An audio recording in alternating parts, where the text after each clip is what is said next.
Hallelujah. സന്തോഷത്തോടെ hallelujah. യേശുവേ നന്ദി, യേശുവേ മഹത്വം. ഈശോയിൽ സ്നേഹമുള്ളവരെ, തിരുവചന ശുശ്രൂഷയ്ക്ക് വേണ്ടി നമ്മൾ ഒരുങ്ങുകയാണ്. തിരുവചനം കേൾക്കുവാൻ വേണ്ടി നമ്മുടെ ഹൃദയങ്ങളെ നമ്മൾ ഒരുക്കണം. ഹൃദയങ്ങളെ ഒരുക്കുന്നത് പരിശുദ്ധാത്മാവാണ്. നിശ്ചയമായും നമ്മുടെ പരിശ്രമമല്ല, നമ്മുടെ കഴിവോ പുണ്യമോ ഒന്നുമല്ല. നമ്മുടെ ജീവിതത്തിൽ ദൈവത്തിൻ്റെ പ്രവൃത്തിയാണ് നമ്മെ വിശുദ്ധീകരിക്കുന്നത്, നമ്മുടെ ഹൃദയങ്ങളെ വിശുദ്ധീകരിക്കുന്നത്. മുൾച്ചെടികൾക്കിടയിൽ വീണ വിത്ത് ഫലം പുറപ്പെടുവിക്കില്ല എന്ന് തിരുവചനത്തിൽ നമ്മൾ കാണുന്നുണ്ടല്ലോ. മറിച്ച് ഒരുക്കപ്പെട്ട നിലങ്ങളിൽ വീഴുന്ന വിത്താണ് യഥാർത്ഥത്തിൽ 30, 60, 100 മേനി ഫലം പുറപ്പെടുവിക്കുന്നത്. നമ്മുടെ ഹൃദയത്തിലെ മുള്ളുകളും മുൾച്ചെടികളും ദഹിപ്പിച്ച് ചാമ്പലാക്കുന്നത് പരിശുദ്ധാത്മാവാണ്. ഇസ്രായേലിൻ്റെ പ്രകാശം അഗ്നിയായും അവൻ്റെ പരിശുദ്ധനൊരു ജ്വാലയായി മാറും. അത് ജ്വലിച്ചൊറ്റ ദിവസം കൊണ്ട് അവൻ്റെ മുള്ളുകളും മുൾച്ചെടികളും ദഹിപ്പിച്ച് കളയും. യെശയ്യാ പ്രവചനം 10-ാം അധ്യായം 17-ാം തിരുവചനമാണിത്. ഈ ആത്മാവിൻ്റെ ശക്തി നമ്മളിൽ വെളിപ്പെടണം. പരിശുദ്ധാത്മാവ് നമ്മുടെ ഹൃദയങ്ങളെ ഒരുക്കണം. ആ ഒരുക്കപ്പെട്ട നിലങ്ങളിലാണ് കർത്താവിൻ്റെ വചനം കടന്നു വരേണ്ടത്, അത് ഫലം പുറപ്പെടുവിക്കേണ്ടത്. അതുകൊണ്ട് ഒരു നിമിഷം നമ്മൾ പ്രാർത്ഥിക്കുക. പരിശുദ്ധാത്മാവേ, എൻ്റെ ഹൃദയത്തിലേക്ക് അങ്ങ് എഴുന്നള്ളി വരണമേ, എൻ്റെ ജീവിതത്തിലേക്ക് അങ്ങ് കടന്നു വരണമേ, എന്നെ പൂർണ്ണമായും വിശുദ്ധീകരിക്കണമേ. എന്നിലെ മുള്ളുകളും മുൾച്ചെടികളും, ലോകം വിതച്ച മുള്ളുകളും മുൾച്ചെടികളും പരിപൂർണമായിട്ട് അങ്ങ് ദഹിപ്പിച്ച് ഇല്ലായ്മ ചെയ്യണമേ എന്ന് പ്രാർത്ഥിച്ചുകൊണ്ട് കണ്ണുകൾ അടയ്ക്കാം. പരിശുദ്ധാത്മശക്തി നമ്മളിൽ നിറയുവാൻ ദാഹത്തോടെ ഒരു നിമിഷം പാടി പ്രാർത്ഥിക്കാം. ജീവാഗ്നിയാ എന്നിൽ കൃപയായി ഒഴുകണമേ. പരിശുദ്ധാത്മാവേ, ഉന്നത ശക്തിയായി ദൈവത്തിന്റെ പരിശുദ്ധാത്മാവെ ഞങ്ങളിൽ നിറയണമേ എന്ന് ഞങ്ങൾ പ്രാർത്ഥിക്കുന്നു. അഭിഷേക ശക്തിയായി ഞങ്ങളിലേക്ക് ഒഴുകിയിറങ്ങണമേ എന്ന് പ്രാർത്ഥിക്കുന്നു. പൂർണ്ണമായും ഞങ്ങളുടെ ഹൃദയങ്ങളെ, ഞങ്ങളുടെ ജീവിതങ്ങളെ അങ്ങ് വിശുദ്ധീകരിക്കണമേ എന്ന് ഞങ്ങൾ പ്രാർത്ഥിക്കുന്നു. വചനത്തിന് വേണ്ടി ഞങ്ങളുടെ ജീവിതത്തെ അങ്ങ് ഒരുക്കണമേ എന്ന് പ്രാർത്ഥിക്കുന്നു. അഭിഷേകം ചെയ്യണമേ, വഴി നടത്തണമേ, ഹൃദയങ്ങളെ തുറന്നു തരണമേ. ദൈവത്തിന്റെ പരിശുദ്ധാത്മാവേ, ജീവാഗ്നിയാ എന്നിൽ കൃപയായി ഒഴുകണമേ. ജീവാഗ്നിയാ എന്നിൽ കൃപയായി ഒഴുകണമേ. പരിശുദ്ധാത്മാവേ, കൃപാഗ്നിയായി കൃപാഗ്നിയായി നിറയണമേ, നിറയണമേ. കൃപാഗ്നിയായി കൃപാഗ്നിയായി നിറയണമേ, നിറയണമേ. ജീവാഗ്നിയാ എന്നിൽ കൃപയായി ഒഴുകണമേ. ജീവാഗ്നിയാ എന്നിൽ കൃപയായി ഒഴുകണമേ. വചനത്തിന്റെ ശക്തി ഞങ്ങളിൽ വെളിപ്പെടാൻ, ഞങ്ങളുടെ ജീവിതങ്ങൾ വിശുദ്ധീകരിക്കപ്പെടാൻ പരിശുദ്ധാത്മാവേ, ഉന്നതത്തിൽ നിന്നുള്ള അഭിഷേക ശക്തിയായി അങ്ങ് ഞങ്ങളിലേക്ക് എഴുന്നള്ളി വരണമേ എന്ന് പ്രാർത്ഥിക്കുന്നു. കൃപാവര ശക്തിയാൽ ഞങ്ങളെ പൂരിതരാക്കണമേ എന്ന് പ്രാർത്ഥിക്കുന്നു. ഒരു പുതുജീവിതത്തിന്റെ അഭിഷേകം ഞങ്ങൾക്ക് നൽകണമേ എന്ന് പ്രാർത്ഥിക്കുന്നു. നവസൃഷ്ടികളായി ഞങ്ങൾ രൂപാന്തരം പ്രാപിക്കട്ടെ.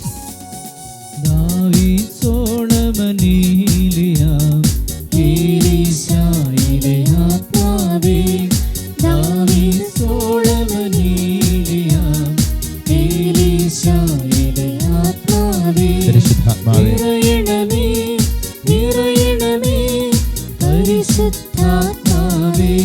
പരിശുദ്ധാത്മാവേ നിറയണമേ, നിറയണമേ. പരിശുദ്ധാത്മാവേ നിറയണമേ, നിറയണമേ. കരങ്ങളെ യാചനാരൂപത്തിൽ പിടിച്ചു പരിശുദ്ധാത്മാഭിഷേകത്തിന് വേണ്ടി പ്രാർത്ഥിക്കുന്നു. പരിശുദ്ധാത്മാവേ, ഉന്നത ശക്തിയുടെ അഭിഷേകം നിറയുവാൻ, ശക്തി ശക്തിയും കൃപയും നിറയുവാൻ ഞങ്ങൾ പ്രാർത്ഥിക്കുന്നു. ഹല്ലേലൂയ, ഹല്ലേലൂയ, ഹല്ലേലൂയ, ഹല്ലേലൂയ. സ്വതന്ത്രമായിട്ട് നമുക്ക് സ്തുതിക്കാം. ആത്മാവിന്റെ ശക്തി വെളിപ്പെടാൻ ആഗ്രഹിച്ച് സ്തുതിക്കട്ടെ. ഹല്ലേലൂയ, ഹല്ലേലൂയ, ഹല്ലേലൂയ, ഹല്ലേലൂയ, ഹല്ലേലൂയ, ഹല്ലേലൂയ, ഹല്ലേലൂയ.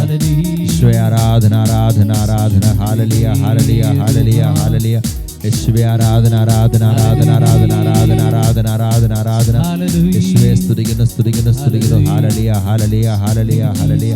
യേശുവേ ആരാധന, ആരാധന, ആരാധന, ആരാധന, ആരാധന, ആരാധന, ആരാധന. ഹല്ലേലൂയ, ഹല്ലേലൂയ, ഹല്ലേലൂയ, ഹല്ലേലൂയ. നിറയണമേ പരിശുദ്ധാത്മാവേ, നിറയണമേ പരിശുദ്ധാത്മാവേ, പരിശുദ്ധാത്മാവേ, ഉന്നത ശക്തിയെ നിറയണമേ നിറയണമേ പരിശുദ്ധാത്മാവേ. പരിശുദ്ധാത്മാവായ ദൈവമേ, പൂർണ്ണമായി ഞങ്ങളെ അങ്ങേക്ക് അടിയറ വയ്ക്കുന്നു. ഏറ്റെടുക്കണമേ, ഞങ്ങളോട് സംസാരിക്കണമേ, ഞങ്ങളെ ദൈവതുല്യരാക്കണമേ, ദൈവമക്കളുടെ സ്വാതന്ത്ര്യത്തിലേക്ക് ഞങ്ങളെ വഴി നടത്തണമേ. ദൈവപദ്ധതിയോട് പൂർണ്ണമായിട്ടും ചേർന്ന് നിൽക്കുവാൻ അഭിഷേകം തരണമേ. പൂർണ്ണമായും ഞങ്ങളെ അങ്ങയുടെ ഉപകരണമാക്കണമേ. അങ്ങേ ശക്തിയാൽ ഞങ്ങളെ വഴി നടത്തണമേ. പരിശുദ്ധ അമ്മേ, മാതാവേ, ഞങ്ങൾക്ക് വേണ്ടി തിരുക്കുമാരനോട് നിത്യം മധ്യസ്ഥം വഹിക്കണമേ. നന്മ നിറഞ്ഞ മറിയമേ, സ്വസ്തി, കർത്താവ് അങ്ങയോടുകൂടെ സ്ത്രീകളിൽ അനുഗ്രഹിക്കപ്പെട്ടവളാകുന്നു. അങ്ങയുടെ ദുരിതത്തിന് ഫലമായി ഈശോ അനുഗ്രഹിക്കപ്പെട്ടവനാകുന്നു. പരിശുദ്ധ മറിയമേ, തമ്പുരാന്റെ അമ്മേ, പാപികളായ ഞങ്ങൾക്ക് വേണ്ടി ഇപ്പോഴും ഞങ്ങളുടെ മരണസമയത്തും തമ്പുരാനോട് അപേക്ഷിക്കണമേ. ആമേൻ. ഈശോയിൽ സ്നേഹം നിറഞ്ഞവരെ, ഉൽപ്പത്തി പുസ്തകം 1-ാം അധ്യായം 26-27 തിരുവചനങ്ങളിൽ നമ്മളിങ്ങനെ വായിക്കും. ദൈവം വീണ്ടും അരുളി ചെയ്തു, നമുക്ക് നമ്മുടെ ഛായയിലും സാദൃശ്യത്തിലും മനുഷ്യനെ സൃഷ്ടിക്കാം. 27-ാമത്തെ വാക്യത്തിൽ അത് തുടരുന്ന ഇങ്ങനെയാണ്: അങ്ങനെ ദൈവം തൻ്റെ ഛായയിൽ മനുഷ്യനെ സൃഷ്ടിച്ചു, ദൈവത്തിൻ്റെ ഛായയിൽ അവിടുന്ന് അവനെ സൃഷ്ടിച്ചു, സ്ത്രീയും പുരുഷനുമായി അവരെ സൃഷ്ടിച്ചു. പ്രിയ സഹോദരങ്ങളെ, മനുഷ്യനൊരു സാമൂഹ്യ ജീവിയാണ് എന്ന് നമ്മൾ പഠിച്ചിട്ടുണ്ട്, നമുക്കറിയാം. ഒറ്റപ്പെട്ട തുരുത്തുകളല്ല നമ്മൾ. എന്തുകൊണ്ടാണ് മനുഷ്യൻ ഒരു സാമൂഹ്യ ജീവിയായിരിക്കുന്നത്? നാം വിശ്വസിക്കുന്ന നമ്മുടെ ദൈവം സ്നേഹത്തിൻ്റെ കൂട്ടായ്മയാണ്. പിതാവ്, പുത്രൻ, പരിശുദ്ധാത്മാവ് സ്നേഹത്തിൻ്റെ കൂട്ടായ്മയായി നിലനിന്നുകൊണ്ട് ഇവിടെ പറയുകയാണ്, നമുക്ക് നമ്മുടെ ഛായയിലും സാദൃശ്യത്തിലും മനുഷ്യനെ സൃഷ്ടിക്കാം. എന്താ ദൈവത്തിൻ്റെ ഛായ? സ്നേഹത്തിൻ്റെ കൂട്ടായ്മയുടെ ഛായയാണ്.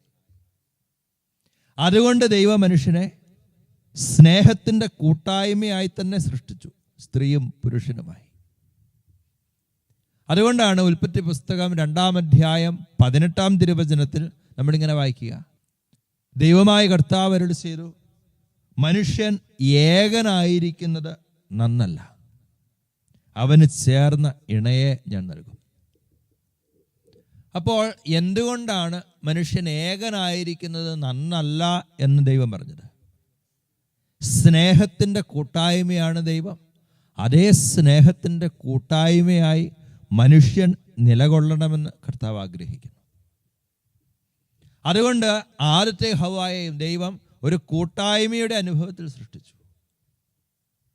പ്രപഞ്ചത്തെ ഈ മനുഷ്യനോടുള്ള കൂട്ടായ്മയിൽ സൃഷ്ടിച്ചു. നമ്മുടെ ജീവിതത്തിൽ നമ്മൾ കണ്ടുമുട്ടുന്നതെല്ലാം ഈ കൂട്ടായ്മയിലേക്കുള്ള വിളിയാണ്. നമ്മുടെ ജന്മം കൊണ്ടത് എവിടെയാ? ഒരു സ്നേഹത്തിൻ്റെ കൂട്ടായ്മയിലാണ്, ഒരു കുടുംബത്തിലാണ്. മാതാപിതാക്കള്, മക്കള് സ്നേഹത്തിൻ്റെ കൂട്ടായ്മയാണ്. സഹോദരങ്ങള് സ്നേഹത്തിൻ്റെ കൂട്ടായ്മയാണ്. സമൂഹത്തിലേക്ക് ഇറങ്ങുമ്പോൾ നമ്മുടെ അധ്യാപകര്, കൂട്ടുകാര് സ്നേഹത്തിൻ്റെ കൂട്ടായ്മയാണ്. നമ്മുടെ വിശ്വാസ ജീവിതത്തിൽ നമ്മൾ ഇടവകയിലേക്ക് ഇറങ്ങുമ്പോൾ അത് സ്നേഹത്തിൻ്റെ കൂട്ടായ്മയാണ്. തിരുസഭ സ്നേഹത്തിൻ്റെ കൂട്ടായ്മയാണ്. അപ്പോൾ സുവിശേഷം എന്നാൽ ദൈവത്തിൻ്റെ വചനമെന്നാൽ അത് കൂട്ടായ്മയുടെ വചനമാണ്, കൂട്ടായ്മയുടെ സുവിശേഷമാണ്. ദൈവത്തോടുള്ള ഐക്യത്തിൽ, പരസ്പരമുള്ള ഐക്യത്തിൽ ദൈവത്തിലേക്ക് വളരുന്ന സ്നേഹ സമൂഹം. അതുകൊണ്ട് എൻ്റെ സഹോദരങ്ങളെ, ഈ കാലഘട്ടത്തിൽ നമ്മൾ ഏറ്റവും അധികം നമ്മുടെ ചിന്തയ്ക്ക് വിഷയമാക്കണം, കൂട്ടായ്മയെ തകർക്കുന്നതെല്ലാം തിന്മയുടെ ആധിപത്യങ്ങളാണ്. കുടുംബത്തിൽ കൂട്ടായ്മയെ തകർക്കുന്നതെല്ലാം തിന്മയുടെ ആധിപത്യങ്ങളാണ്. എന്ന് പറഞ്ഞാൽ നമ്മുടെ ജീവിതത്തിൽ ഈ കൂട്ടായ്മയിലേക്ക് വളരാൻ ആഗ്രഹിക്കുമ്പോൾ, ഈ കൂട്ടായ്മയിലേക്ക് ദൈവം നമ്മെ വളർത്താൻ ആഗ്രഹിക്കുമ്പോൾ, അതിന് തടസ്സമാകുന്ന വിധത്തിൽ നമ്മുടെ ഉള്ളിൽ ഉയർന്നു വരുന്ന വ്യക്തി ചിന്തകൾ അഥവാ സ്വാർത്ഥ ചിന്തകൾ, അത് തിന്മയുടെ പ്രവൃത്തിയാണ്, തിന്മയുടെ സ്വാധീന ശക്തിയാണ്. ദൈവത്തോടുള്ള കൂട്ടായ്മ നഷ്ടപ്പെട്ടാൽ സ്വാഭാവികമായും പരസ്പരമുള്ള കൂട്ടായ്മയും തകരും. ഉൽപ്പത്തി പുസ്തകത്തിൽ നമ്മൾ കാണുന്നതാണ്, മനുഷ്യൻ പാപം ചെയ്തു, പാപം ചെയ്തപ്പോൾ ദൈവത്തോടുള്ള അവൻ്റെ ബന്ധം നഷ്ടപ്പെട്ടു. പിന്നീട് എന്താ സംഭവിക്കുക? ഇണയും തുണയുമായി സൃഷ്ടിക്കപ്പെട്ട ആദവും ഹവ്വായും പരസ്പരം മനസ്സുകൊണ്ട് അകലാൻ തുടങ്ങി. കായേനും ആബേലും ദൈവത്തിന് ബലി അർപ്പിക്കാൻ പോയി. കായേന്റെ ബലി സ്വീകാര്യമായില്ല, ആബേലിന്റെ ബലി സ്വീകാര്യമായി. ദൈവത്തോട് അവന് തോന്നിയ അസ്വസ്ഥത സ്വാഭാവികമായിട്ടും അവൻ്റെ സഹോദരനെ ഇല്ലായ്മ ചെയ്യുന്നതിലേക്ക് കായേനെ കൊണ്ടെത്തിച്ചു. സഹോദരങ്ങളെ, അതുകൊണ്ട് പരസ്പരം ആത്മാർത്ഥതയോടെ സ്നേഹിക്കുന്ന ഒരു സമൂഹമാകാൻ കർത്താവ് നമ്മെ വിളിക്കുക. ഈശോ തൻ്റെ ശിഷ്യന്മാരെ കുറിച്ച് പിതാവിനോട് പ്രാർത്ഥിക്കുന്നത് എന്താണ്? പിതാവേ, നമ്മെപ്പോലെ അവരും ഒന്നായിരിക്കുന്നതിന് ഞാൻ അവർക്ക് വേണ്ടി പ്രാർത്ഥിക്കുന്നു. ശിഷ്യ സമൂഹത്തിന് വേണ്ടിയുള്ള ഈശോയുടെ പ്രാർത്ഥനയാണിതെന്ന് ഓർക്കണം. പിതാവേ, നമ്മെപ്പോലെ അവരും ഒന്നായിരിക്കുന്നതിന് ഞാൻ അവർക്ക് വേണ്ടി പ്രാർത്ഥിക്കുന്നു. അതായത് പരിശുദ്ധ ത്രിത്വത്തിൻ്റെ സ്നേഹ കൂട്ടായ്മ എന്നതുപോലെ ക്രിസ്തുവിൽ വിശ്വസിക്കുന്ന ഓരോരുത്തരും സ്നേഹത്തിൻ്റെ കൂട്ടായ്മയായി രൂപാന്തരപ്പെടണമെന്ന് കർത്താവ് ആഗ്രഹിക്കുന്നു. സഹോദരങ്ങളെ, അതുകൊണ്ട് ദൈവാനുഭവം എന്നാൽ അത് കൂട്ടായ്മയുടെ അനുഭവത്തിൽ വളരുന്നതാണ്. കൃപ നഷ്ടപ്പെട്ട മനുഷ്യനെ രക്ഷിക്കുവാൻ വേണ്ടി ദൈവപുത്രൻ മനുഷ്യാവതാരം ചെയ്തു. എവിടെയാണ് ദൈവപുത്രൻ മനുഷ്യാവതാരം ചെയ്തത്? ഒരു കുടുംബത്തിലാണ്, സ്നേഹത്തിൻ്റെ കൂട്ടായ്മയിലാണ്. തിരുക്കുടുംബത്തിൽ അവിടുത്തെ സാന്നിധ്യം, അതായത് ദൈവത്തോടുള്ള ആത്മബന്ധത്തിൽ വളരുന്ന സ്നേഹ കൂട്ടായ്മ, അതാണല്ലോ തിരുക്കുടുംബം. തിരുസഭ എന്ന് പറഞ്ഞാൽ അതും സ്നേഹത്തിൻ്റെ കൂട്ടായ്മയാകേണ്ടതാണ്. തിരുസഭ എന്ന് പറയുമ്പോൾ കുടുംബം സഭയാണ്. ഗാർഹിക സഭ എന്നല്ലേ പരിശുദ്ധ പിതാക്കന്മാര് കുടുംബത്തെ വിശേഷിപ്പിക്കുന്നത്? വ്യത്യസ്തമായ അഭിപ്രായങ്ങളും വ്യത്യസ്തമായ ആശയങ്ങളും വ്യത്യസ്തമായ മനോഭാവങ്ങളുമുള്ള വ്യക്തികളുടെ കൂട്ടായ്മയാണെങ്കിലും സ്നേഹത്തിൽ ഒന്നു ചേരുന്ന ഒരു അനുഭവമാണ് ഓരോ കുടുംബവും. അങ്ങനെയാകണം. വ്യത്യസ്തതകളെ ഇല്ലായ്മ ചെയ്തുകൊണ്ടല്ല, മറിച്ച് വ്യത്യസ്തതകളെ അംഗീകരിച്ചുകൊണ്ട്, പരസ്പരം അംഗീകരിച്ചുകൊണ്ട്, അവരുടെ വ്യക്തിത്വത്തെ മാനിച്ചുകൊണ്ട് അവരെ ആയിരിക്കുന്ന അവസ്ഥയിൽ ഉൾക്കൊള്ളുന്ന സ്നേഹത്തിൻ്റെ കൂട്ടായ്മ കുടുംബം.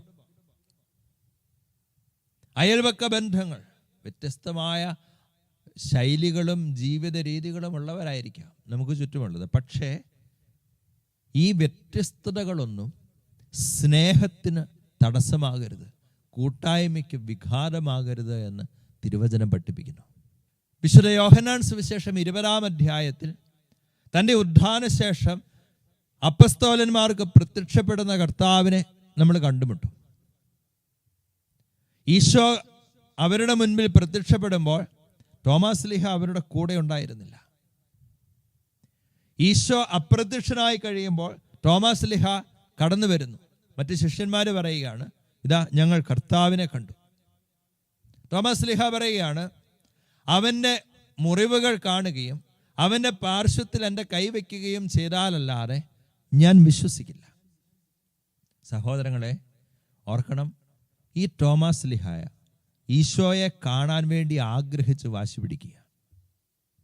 വചനത്തിൽ നമ്മളിങ്ങനെ കാണും, വീണ്ടും 8 ദിവസങ്ങൾക്ക് ശേഷം അവർ ഒരുമിച്ചായിരിക്കുമ്പോൾ തോമസും അവരോട് കൂടെ ഉണ്ടായിരുന്നു. അപ്പോൾ ഈശോ അവരുടെ മധ്യേ പ്രത്യക്ഷപ്പെട്ടു. എന്തിനാണ് തോമാസ് ലീഹായുടെ മുൻപിൽ പ്രത്യക്ഷനാകാൻ ഈശോ 8 ദിവസം കാത്തിരുന്നത്? ഒരു കൂട്ടായ്മയുടെ അനുഭവം സംജാതമാകാൻ വേണ്ടിയിട്ടാണ്. അവർ ഒരുമിച്ചായിരിക്കാൻ വേണ്ടി ആ കൂട്ടായ്മയിലേക്ക് തോമാസ് ലീഹ വന്നു. ആ കൂട്ടായ്മയുടെ അനുഭവത്തിൽ കർത്താവ് വീണ്ടും പ്രത്യക്ഷനായി. ക്രിസ്തീയ ആധ്യാത്മികത കൂട്ടായ്മയുടെ ആധ്യാത്മികതയാണ്. വ്യക്തിപരമായി മാറി മാറിപ്പോകുന്ന ഒരു വ്യക്തിപരമായി സ്വാർത്ഥതയിൽ ഒതുങ്ങിക്കൂടുന്ന ഒരു ശൈലിയല്ല ക്രിസ്തീയത. മാത്രമല്ല, സഭയെക്കുറിച്ചുള്ള ഏറ്റവും മനോഹരമായ ഒരു ചിത്രം പൗലോസ് ലീഹ നൽകുന്ന ഒരു വ്യാഖ്യാനം, സഭ ക്രിസ്തുവിൻ്റെ മൗലിക ശരീരം. ഒരു ശരീരത്തിലെ വ്യത്യസ്ത അവയവങ്ങൾ പോലെ ശിരസിനോട് ബന്ധം പുലർത്തി ചേർന്ന് നിൽക്കുന്ന അവയവങ്ങൾ പോലെ സമൂഹം, തിരുസഭ രൂപാന്തരം പ്രാപിക്കണം. ശരീരത്തിലെ ഓരോ അവയവത്തിനും വ്യത്യസ്തമായ രൂപങ്ങളുണ്ട്, വ്യത്യസ്തമായ ദൗത്യങ്ങളുണ്ട് എന്ന് പറഞ്ഞ് ഒരവയവം മറ്റൊരവയവത്തോട് എനിക്ക് നിന്നെ കൊണ്ട് ആവശ്യമില്ലെന്ന് പറയുമോ? ഇല്ല. എനിക്ക് നിന്നെ കൊണ്ട് പ്രയോജനമില്ലെന്ന് പറയുമോ? ഇല്ല. പിന്നെയോ പരസ്പരം ചേർന്ന് നിൽക്കുകയും ചേർത്ത് നിർത്തുകയും ചെയ്യുന്ന ഒരു അനുഭവമാണ് ശരീരം. ഈ ശരീരത്തിലെ അവയവങ്ങൾ പോലെ സ്നേഹത്തിൽ ക്രിസ്തുവിൽ ഒന്നിക്കുന്ന ഒരു കൂട്ടായ്മയായി നിലനിൽക്കാനാണ് കർത്താവ് നമ്മെ വിളിക്കുക.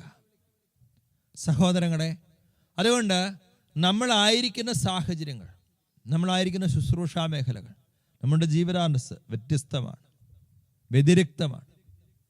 നമ്മൾ വളർന്ന അനുഭവങ്ങൾ വ്യത്യസ്തമാണ്, നമ്മളുടെ ആശയങ്ങൾ വ്യത്യസ്തമായിരിക്കാം, നമ്മുടെ ചിന്താഗതികൾ വ്യത്യസ്തമായിരിക്കാം. പക്ഷേ ഇവയെല്ലാം ക്രിസ്തുവിൻ്റെ മൗലിക ശരീരത്തെ പണിതുയർത്തുന്ന ദൈവരാജ്യ അനുഭവത്തിലേക്ക്. ദൈവരാജ്യ അനുഭവം എന്ന് പറഞ്ഞാൽ എന്താ? അത് സ്നേഹ കൂട്ടായ്മയുടെ അനുഭവമാണ്. ഈ ദൈവരാജ്യ അനുഭവത്തിലേക്ക് നമ്മെ വളർത്തുന്നതാകണം. ആദിമസഭയെക്കുറിച്ച് പറയുന്നത് എന്താ? അവർ അപ്പസ്തോലന്മാരുടെ പ്രബോധനം, കൂട്ടായ്മ, അപ്പം മുറിക്കൽ, പ്രാർത്ഥന എന്നിവയിൽ സദാ താല്പര്യപൂർവ്വം പങ്കുചേർന്നു. അവർ അപ്പസ്തോലന്മാരുടെ പ്രബോധനം, കൂട്ടായ്മ, അപ്പം മുറിക്കൽ, പ്രാർത്ഥന എന്നിവയിൽ സദാ താല്പര്യപൂർവ്വം പങ്കുചേർന്നു. അതുകൊണ്ട് ഈ താല്പര്യപൂർവ്വം ഈ കൂട്ടായ്മയോട് ചേർന്ന് നിൽക്കാൻ നമ്മൾ എന്നും പരിശ്രമിക്കണം. കുടുംബത്തിൽ വ്യത്യസ്തമായ ശൈലികളും വ്യത്യസ്തമായ ആശയങ്ങളും ഉണ്ടാകാം. പക്ഷേ അതൊന്നും കുടുംബത്തിൻ്റെ കൂട്ടായ്മയെ തകർക്കുന്നതാകരുത്. എന്നിൽ നിന്ന് വ്യത്യസ്തമായ ഒരു അഭിപ്രായം എൻ്റെ ജീവിത പങ്കാളി പറഞ്ഞുവെന്നോർത്ത് ആ വ്യക്തിയെ മാറ്റി നിർത്താൻ എനിക്ക് അവകാശമുണ്ടോ? ഇല്ല. ഇടത്തെ കണ്ണ് പോലെ അല്ലല്ലോ വലത്തെ കണ്ണ്, ഇടത്തെ ചെവി കേൾക്കുന്നത് പോലെ അല്ലല്ലോ വലത്തെ ചെവി കേൾക്കുന്നത്. വ്യത്യസ്തതകളുണ്ട്. കേൾക്കുന്നത് ഒരേ കാര്യം, പക്ഷെ വ്യത്യസ്തതകളുണ്ട്. ഇടത്തെ കൈ പ്രവർത്തിക്കുന്നത് പോലെ അല്ലല്ലോ വലത്തെ കൈ പ്രവർത്തിക്കുക. വ്യത്യസ്തതകളുണ്ട്. അതോടൊപ്പം തന്നെ ഈ കൂട്ടായ്മയുടെ പ്രധാനപ്പെട്ട ഭാഗമാണ് മുറിവേറ്റവരെ ചേർത്ത് പിടിക്കുക എന്നത്. ശരീരത്തിൽ ഒരവയവം പ്രശംസിക്കപ്പെട്ടാൽ ശരീരം മുഴുവൻ സന്തോഷിക്കുന്നു. അതുപോലെ തന്നെ ഒരവയവം വേദനിക്കുമ്പോൾ ശരീരം മുഴുവൻ ആ വേദന ഏറ്റെടുക്കും. ക്രിസ്തീയത അതാണ്.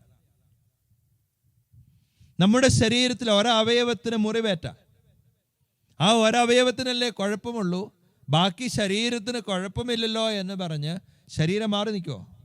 അതിനെ മാറ്റി നിർത്തുമോ? ആ അവയവത്തെ മാറ്റി നിർത്തുമോ? ഇല്ല. ശരീരം മുഴുവൻ കൂടി ആ മുറിവേറ്റ അവയവത്തെ സൗഖ്യപ്പെടുത്താൻ വേണ്ടതെല്ലാം ചെയ്യും. ഒരവയവത്തിൻ്റെ പ്രതിസന്ധി ശരീരത്തിൻ്റെ മുഴുവൻ പ്രതിസന്ധിയാണ്. ഈ ഒരു ശൈലിയിലേക്ക് എൻ്റെ സഹോദരങ്ങളെ, സഭയുടെ, കുടുംബങ്ങളുടെ ആത്മീയത വളരണം. കാരണം പരസ്പരം ചേർത്ത് പിടിക്കുന്ന, പരസ്പരം കുറവുകളെ പരിഹരിച്ച് മുന്നേറുന്ന സ്നേഹത്തിൻ്റെ അനുഭവത്തിലേക്കാണ് കർത്താവ് നമ്മെ വിളിക്കുക. ഓർക്കുക, ഈ കൂട്ടായ്മയുടെ കേന്ദ്ര ബിന്ദു ഏതാ? അത് ശിരസ്സായ ക്രിസ്തുവിനോടുള്ള ബന്ധമാണ്. സ്നേഹത്തിൻ്റെ കൂട്ടായ്മ എവിടെയാണ് സംചാരമാവുക?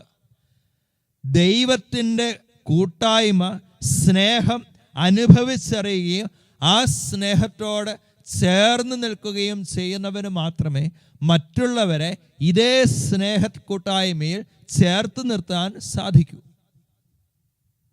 സ്നേഹത്തിൻ്റെ ഛായ മാത്രമാണ് ദൈവത്തിൻ്റെ ഛായ.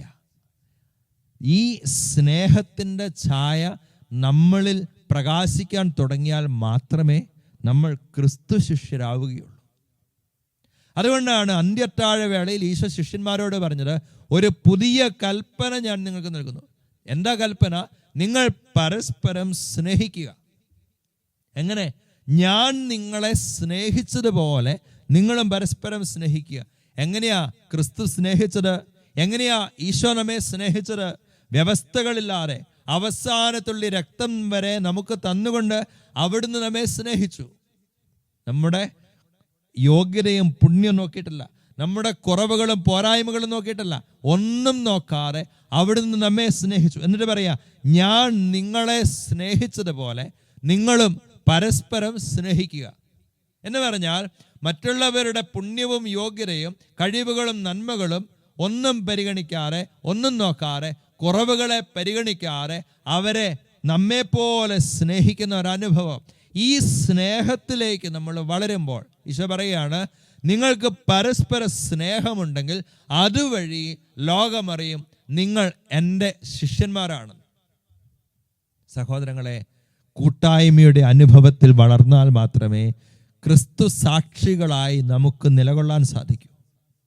അതുകൊണ്ട് എവിടെയുമാകട്ടെ, അത് കുടുംബത്തില്, സമൂഹത്തില്, ഇടവകയില്, ജീവിത സാഹചര്യങ്ങളില് കൂട്ടായ്മയെ വളർത്തുന്നവരാകാൻ, സ്വാർത്ഥതയുടെ പുറന്തോടുകൾ പൊട്ടിച്ചു കളഞ്ഞ് കൂട്ടായ്മയുടെ അനുഭവത്തിലേക്ക് ആഴപ്പെടാൻ നമുക്ക് ഓരോരുത്തർക്ക് സാധിക്കണം. ഇതിന് ശക്തി തരുന്നത് പരിശുദ്ധാത്മാവ്. പരിശുദ്ധാത്മാവ് നമ്മളിൽ നിറയുമ്പോൾ ഈശോ എന്ന സത്യത്തിലേക്ക് നമ്മുടെ ജീവിതത്തെ നമുക്ക് കേന്ദ്രീകരിക്കാൻ സാധിക്കും. ക്രിസ്തുവിൽ വേരുറച്ചാൽ മാത്രമേ കൂട്ടായ്മയുടെ അനുഭവത്തിലേക്ക് നമുക്ക് വളരാൻ സാധിക്കൂ, മറ്റുള്ളവരെ നമുക്ക് വളർത്താൻ സാധിക്കൂ. അവിടെ മാത്രമേ ദൈവരാജ്യം നമ്മളിലൂടെ പ്രഘോഷിക്കപ്പെടൂ. ഈ ഒരു ദൈവരാജ്യ അനുഭവത്തിലേക്ക് വളർത്താൻ നമുക്ക് സാധിക്കട്ടെ. അതിനുള്ള കൃപയ്ക്ക് വേണ്ടി നമുക്ക് ഈ ആരാധനയിൽ പ്രാർത്ഥിക്കാം.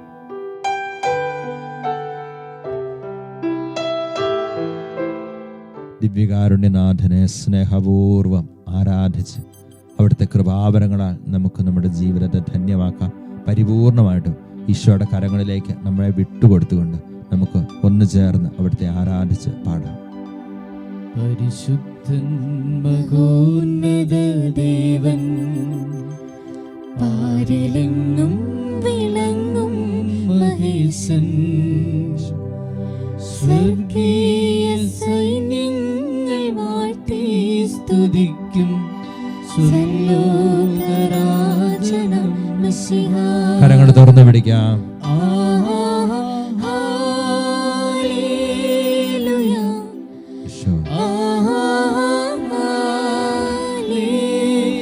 മാലാഖമാരുടെ ഗീതങ്ങളോട് ചേർന്ന്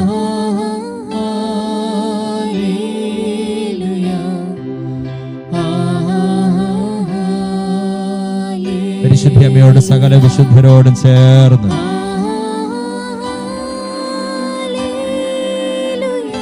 സകല മാലാഖമാരോട് ചേർന്ന് തിരുസഭയോട് സ്നേഹ കൂട്ടായ്മയോട് ചേർന്ന്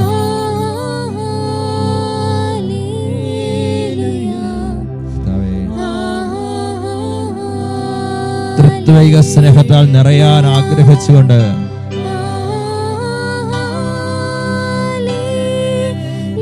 കൂട്ടായ്മയുടെ വലിയ അഭിഷേകത്തിന് വേണ്ടി ആഗ്രഹിച്ച്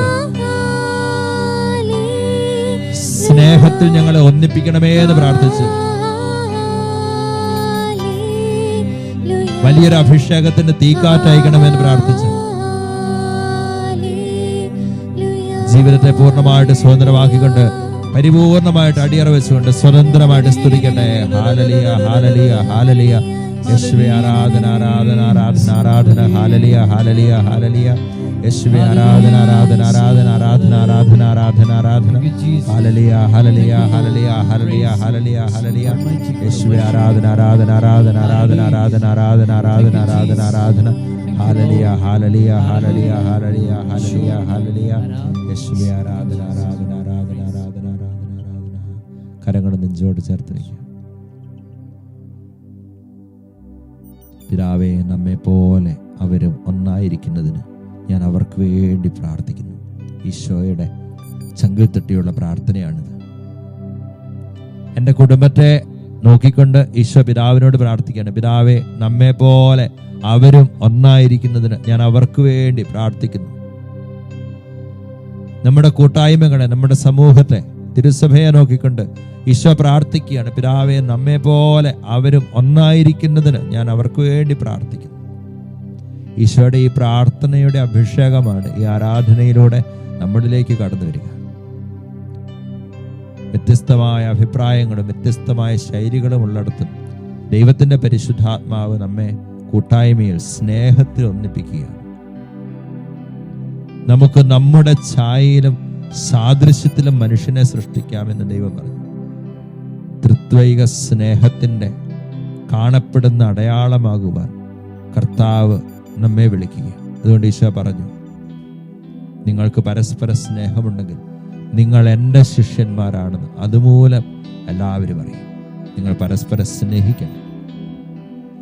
ഈ സ്നേഹത്തിന്റെ കൂട്ടായ്മയുടെ കൽപ്പന സുവിശേഷം ജീവിക്കുവാൻ, പൂർത്തിയാക്കുവാൻ കർത്താവെ ഞങ്ങളെ അനുഗ്രഹിക്കണമേ എന്ന് പ്രാർത്ഥിക്കുക. നമ്മുടെ എല്ലാ നിയോഗങ്ങളെ ചേർത്ത് വയ്ക്കുക. സ്വാർത്ഥത വെടിഞ്ഞ് മറ്റുള്ളവർക്ക് വേണ്ടി ജീവിക്കുവാൻ, ഈശോയെ പോലെ മറ്റുള്ളവർക്കായി ജീവിതത്തെ മുറിച്ചു വിളമ്പാൻ, പങ്കുവെച്ച് നൽകുവാൻ അഭിഷേകം ചെയ്യണമേ എന്ന് പ്രാർത്ഥിക്കുക.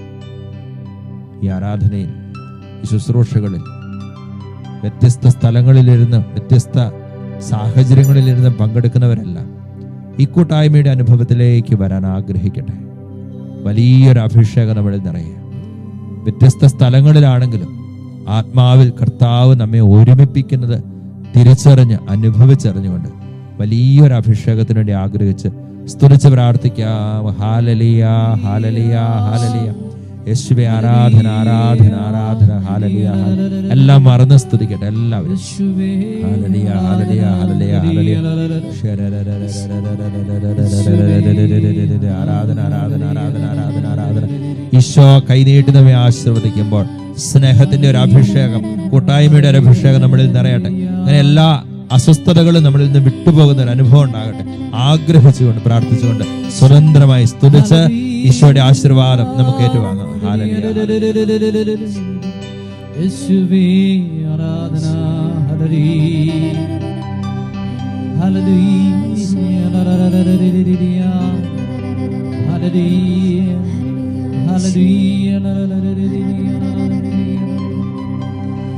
പരിശുദ്ധ പരമ ദിവ്യകാരുണ്യത്തിന് എന്നേരവും ആരാധനയും സ്തുതിയും പുകഴ്ചയും ഉണ്ടായിരിക്കട്ടെ.